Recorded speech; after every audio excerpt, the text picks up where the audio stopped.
For nearly 2 decades, Whitney Houston's voice was simply untouchable. When she opened her mouth to sing, what emerged seemed to come from somewhere beyond mere human capability. That crystalline soprano could shatter glass and mend hearts in the same breath. She wasn't just a singer, she was a force of nature, a phenomenon that redefined what the human voice could achieve. But what happens when the brightest light in the entertainment universe begins to flicker? What happens when the voice that once seemed invincible starts to crack under the weight of everything fame demands? Today we're examining the final years of Whitney Houston's life. Not the tabloid version, filled with sensationalism and judgment, but the human story of a woman who gave everything to her art and found herself trapped in a gilded cage she could never escape. This is the story of how the very thing that made her a legend ultimately consumed her. And I promise you, by the time we're done, you'll understand that Whitney's tragedy wasn't just about personal demons or bad choices. It was about the impossible price we demand from our icons.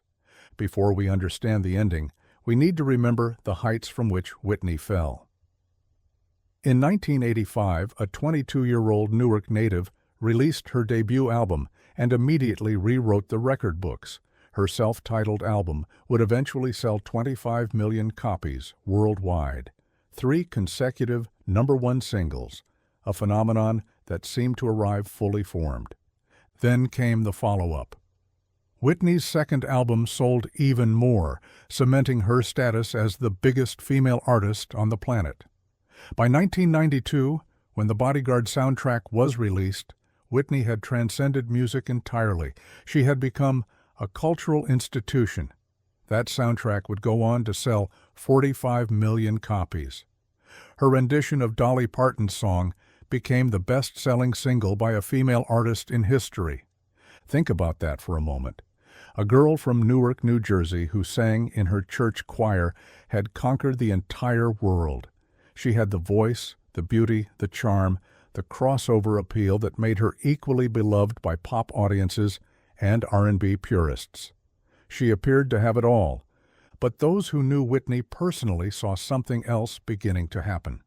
The pressure to maintain perfection, to be America's sweetheart, to represent an entire generation of black excellence while also appealing to mainstream white audiences, all of it created an impossible standard that no human being could sustain. Her longtime friend and music director, Ricky Minor, later revealed that even at the peak of her success, Whitney struggled with the weight of expectations. She wasn't allowed to fail. She wasn't allowed to be human. She had to be Whitney Houston, capital W, capital H, every single moment of every single day. The first public signs that something was wrong appeared in the late 1990s. Whitney's marriage to Bobby Brown, which began in 1992, had become tabloid fodder. The couple's tumultuous relationship played out in headlines, each story more salacious than the last. Take me across the lake there, behind a tree, and worked me over. But focusing on Bobby Brown as the villain of Whitney's story misses the larger truth. Whitney's struggles predated that relationship, and they would outlast it. Those who worked closely with her during this period noticed changes. Her voice, once flawless and effortless, began requiring more preparation and care. Performances that would have been easy in 1987 now demanded extraordinary effort. She started canceling appearances, sometimes at the last minute, citing various illnesses and exhaustion. Her 1999 My Love Is Your Love album showed flashes of the old brilliance, but something had fundamentally shifted. The easy confidence that had defined her earlier work had been replaced by something more fragile, more human, more vulnerable. Behind the scenes, Whitney was battling substance abuse issues that would define the next decade of her life. She later admitted in interviews that by the late 1990s, she was using drugs regularly, not occasionally, not recreationally, but as a daily necessity just to function. What many people don't understand is that addiction for someone at Whitney's level of fame operates differently than it does for ordinary people. She had unlimited resources. She had enablers who depended on her for their livelihoods. She had a public image to protect, which meant hiding the problem became a full-time occupation in itself. Clive Davis, the legendary music executive who discovered Whitney and shaped her career, later admitted he didn't fully grasp the severity of her struggles until it was nearly too late. How could someone so talented, so successful, so seemingly blessed, be falling apart behind closed doors? But that's exactly what was happening. The 2002 interview with Diane Sawyer became a cultural moment that revealed just how far things had deteriorated. When Sawyer asked about drug use, Whitney's response became instantly infamous. She declared she was too expensive for a certain drug, as if the cost were the issue rather than the devastation it was causing to her life and career. Watching that interview now, with the benefit of hindsight, is heartbreaking. You can see a woman simultaneously in deep denial and desperately crying out for help. She admits to using substances while insisting she's in control. She acknowledges problems while minimizing their severity.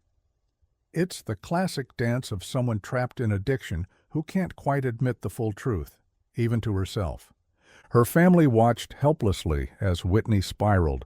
Her mother, Whitney Houston, a gospel singer who had tried to instill strong faith-based values in her daughter, didn't know how to reach her.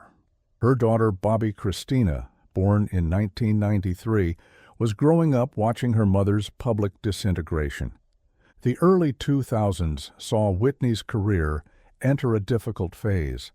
Album releases became less frequent. When they did arrive, they were met with disappointing sales and mixed reviews. Her voice, the instrument that had once seemed indestructible, showed clear signs of damage from years of abuse. Vocal coaches who worked with her during this period described the challenge. The range was still there, but the consistency was gone. Some days she could still hit the notes that had made her famous. Other days, her voice was a shadow of its former glory.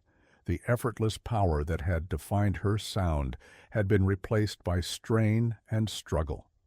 Concert performances became unpredictable. Sometimes Whitney would deliver performances that reminded audiences why they'd fallen in love with her in the first place. Other times she would struggle through shows, her voice cracking on notes she once could hit without thinking. Fans who had worshipped her for decades found themselves watching in painful discomfort as their idol fought to maintain control. In 2006, Whitney and Bobby Brown's marriage officially ended. Their reality show, Being Bobby Brown, had exposed the dysfunction of their relationship to millions of viewers. The divorce should have been a turning point, a moment for Whitney to reclaim her life and career. Instead, it seemed to deepen her isolation. Friends from this period describe a woman who had lost her sense of self. For so long, Whitney had been defined by external forces, first by her career and the image Clive Davis had carefully crafted, then by her marriage to Bobby Brown. Now, suddenly alone and facing an uncertain future, she seemed adrift. The comeback attempt began in 2009 with the album I Look to You. The title itself seemed like a plea, as if Whitney were searching for something or someone to save her. The album debuted at #1, proof that the public still loved her and wanted her to succeed. But the subsequent tour revealed just how damaged her voice had become. Videos from that tour circulated online, showing Whitney struggling through songs that had once been signature performances. Her voice would crack. She would forget lyrics. She seemed disoriented on stage. And could no longer hit the high notes that once took her to the top of the charts. For fans who had grown up on her perfection, watching these performances was almost unbearable. Critics were split. Some praised her courage in continuing to perform despite her obvious limitations. Others questioned whether she should be performing at all, suggesting that she was tarnishing her legacy with every struggling note. Whitney herself seemed caught between these two perspectives, determined to reclaim her place in music while simultaneously aware that she was no longer the vocalist she had once been. In 2011, Whitney entered rehab again. This was not her first attempt at treatment. She had been in and out of rehabilitation facilities for years, but this time, those close to her hoped something would finally stick. She emerged seeming more focused, more committed to sobriety, more ready to rebuild. She began working on new music. She took a supporting role in the film Sparkle, her first movie in years. She gave interviews where she spoke candidly about her struggles and her determination to move forward. There were glimpses of the old Whitney, the charismatic performer who could light up a room just by entering it. But addiction is not a linear journey. Recovery doesn't follow a neat narrative arc. For every step forward, there were steps backward. Those working with her during this period described a woman still fighting demons that had plagued her for more than a decade. In February 2012, Whitney traveled to Los Angeles for Clive Davis's annual pre-Grammy party. She had attended this event many times over the years. It was a music industry institution, and Whitney was music royalty. She seemed in good spirits in the days leading up to the party, excited to reconnect with old friends and celebrate the music she loved. On February 11th, the day before the party, Whitney spent time with friends. She visited the hotel pool. She rehearsed for a performance. By all accounts, she seemed like herself, engaged and present. That evening, she returned to her room at the Beverly Hilton Hotel. What happened next would shock the world. On the afternoon of February 11th, Whitney was found unresponsive in the bathtub of her hotel room. Attempts to revive her failed. At 48 years old, one of the greatest voices in music history was gone. The news broke while music industry figures were gathering downstairs for Clive Davis's party. The decision to continue with the event while Whitney's body was still in the hotel above became controversial. But in many ways, it captured the tragic contradiction of Whitney's life. The show must always go on, even when the star can no longer perform. The coroner's report later revealed that Whitney had drowned in the bathtub. Contributing factors included heart disease and cocaine use. The official cause of death was listed as accidental drowning, but for those who had watched Whitney's struggles for years, there was nothing accidental about it. This was the inevitable conclusion of a story that had been heading in this direction for far too long. The outpouring of grief was immediate and global.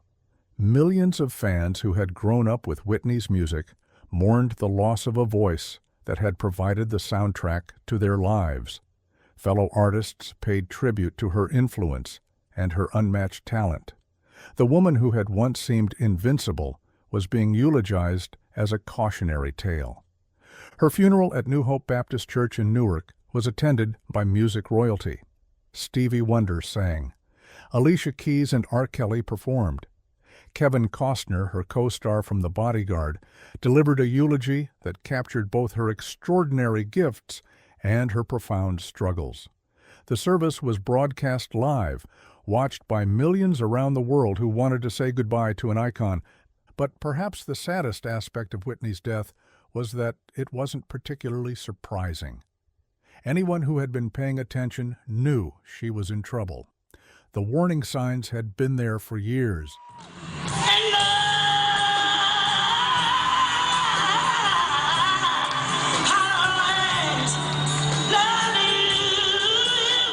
The question wasn't if something terrible would happen, but when. 3 years after Whitney's death, tragedy struck again. Her daughter, Bobbi Kristina Brown, was found unresponsive in a bathtub in eerily similar circumstances to her mother's death. She never regained consciousness and died in hospice care at age 22. The same demons that had claimed Whitney seemed to have claimed her daughter as well, completing a cycle of tragedy that was almost too painful to comprehend. So what do we make of Whitney Houston's final years? How do we understand the trajectory from the heights of superstardom to such a devastating end? The easy answer is to blame addiction, to point to her personal choices and suggest that she alone was responsible for her fate. But that explanation is far too simple and ultimately unhelpful. Whitney's story is really about the impossible demands we place on exceptional talent. We discovered a young woman with an extraordinary gift, and rather than nurturing that gift, we commodified it. We turned Whitney Houston into a product, a brand, an image that had to be maintained regardless of the human cost. From the very beginning, Whitney wasn't allowed to just be a singer. She had to be a symbol, a crossover success who could appeal to everyone while offending no one. She had to be beautiful but not threatening, talented but not too proud, black but not too black, mainstream but not a sellout. These contradictions created an identity that was inherently unstable. And when the pressure became too much, when the only way to cope with the demands of being Whitney Houston was to self-medicate, the same industry that had built her up was remarkably quick to abandon her. The support systems that should have been there, the people who should have prioritized her well-being over their own financial interests, largely failed her. Her mother, Sissy, later wrote that she had tried intervention after intervention.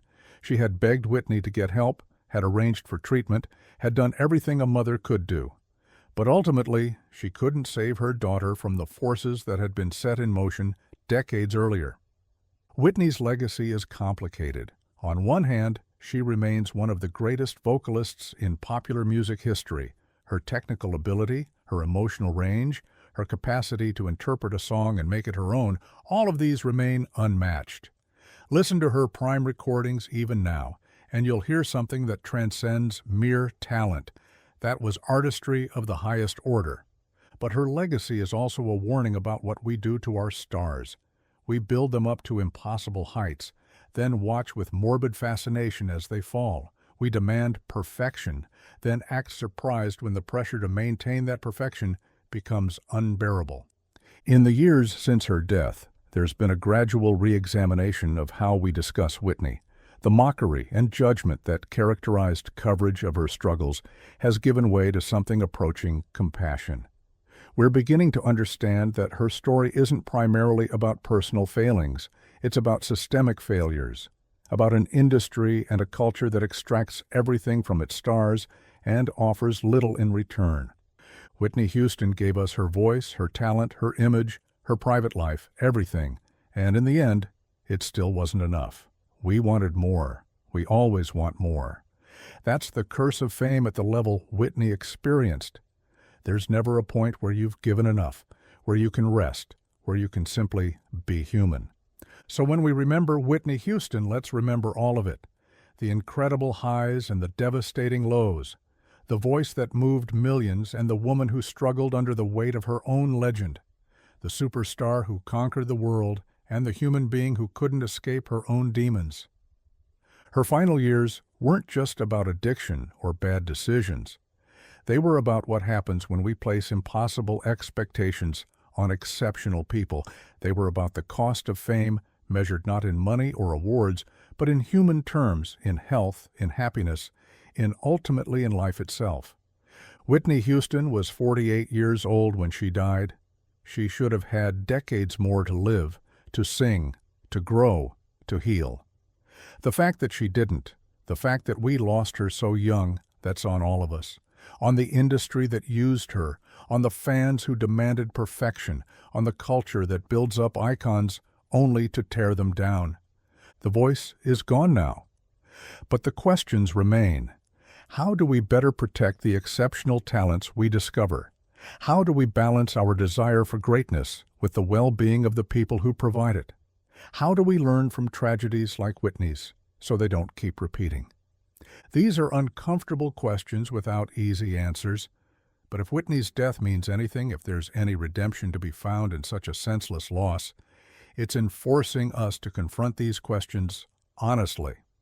Whitney Elizabeth Houston deserved better from the industry, from us, from life itself. She gave us everything. The least we can do is remember not just the voice, but the person behind it, The woman who struggled, the mother who loved her daughter, the human being who, despite all her gifts, couldn't escape the curse that comes with being extraordinary in a world that consumes its stars. That's the real legacy of Whitney Houston's final years, not a cautionary tale about drugs or bad choices, but a mirror held up to show us exactly what we do to the people we claim to love most. If you enjoyed this video, please leave a like and comment down below, as it helps support this channel. Also, consider subscribing and hitting the notification bell to get notified of our newest videos. Thanks for watching.